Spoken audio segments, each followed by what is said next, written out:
ಬಿಡದಿಯಲ್ಲಿ ಅಪ್ಪಿಕೋ ಚಳುವಳಿಯನ್ನ ಆರಂಭಿಸಿದ್ದಾರೆ ರೈತರು. ಯೋಜನೆಯನ್ನ ವಿರೋಧಿಸಿ ರೈತರಿಂದ ಅಪ್ಪಿಕೋ ಚಳುವಳಿ.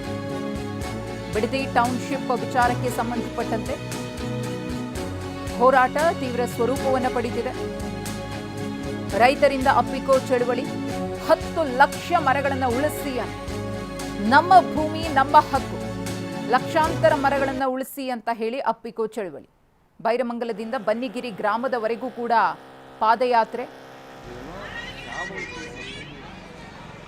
ಮರಗಿಡ ಬೆಳೆಸಿ ಪರಿಸರವನ್ನು ಉಳಿಸಿ ಅಂತ ಹೇಳಿ ರೈತರು ಘೋಷಣೆಯನ್ನ ಕೂಗಿದ್ದಾರೆ.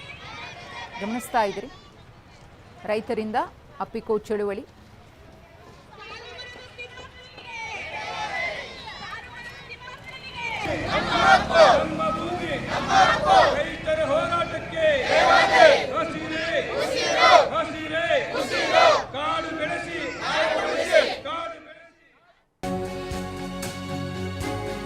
ದಯವಿಟ್ಟು ಬಿಡದಿ ಯೋಜನೆಯನ್ನ ಕೈ ಬಿಡಬೇಕು.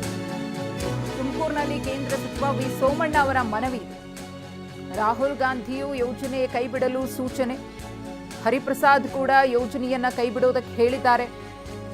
ಅದು ಶಿವಕುಮಾರ್ ಅವರಿಗೂ ಕೂಡ ಗೊತ್ತಿದೆ. ನನಗನ್ಸುತ್ತೆ ಶಿವಕುಮಾರ್ ಮನಸ್ಸು ದೊಡ್ಡದು. ಹಾಗಾಗಿ ಮುಂದೆ ಏನಾಗುತ್ತೆ, ಏನಾಗಬಹುದು ಅನ್ನೋದನ್ನ ಕಾದ್ ನೋಡಬೇಕಿದೆ. ಅವರು ಹೇಳಿದ್ದಾರೆ, ಶಿವಕುಮಾರ್ಗೂ ಗೊತ್ತಿದೆ ರೀ. ನನಗನ್ನಿಸ್ತದೆ ಆತ ಮನಸ್ಸು ದೊಡ್ಡ ಅವರು ಇವಾಗ ರಾಜ್ಯದ ಮುಖ್ಯಮಂತ್ರಿಗಳು. ನಾವೆಲ್ಲ ಮೊದಲಿಂದ ಒಂದು ಸ್ವಲ್ಪ ಆ ವಾಡಿಕೆ ಭಾಷೆಯಲ್ಲಿ ಮಾತಾಡ್ತಾ ಇದ್ದವರು. ನಮಗೆ ಒಂದೊಂದು ಸಾರಿ ಮಾತಾಡೋಕ್ಕೆ ಒಂಥರ ಮುಜುಗರ ಆಯ್ತದೆ. ಇದರ ಅವಶ್ಯಕತೆ ಇಲ್ಲ. ದಯವಿಟ್ಟು ಇದನ್ನು ಕೈ ಬಿಡೋದು ಒಳ್ಳೆಯದು.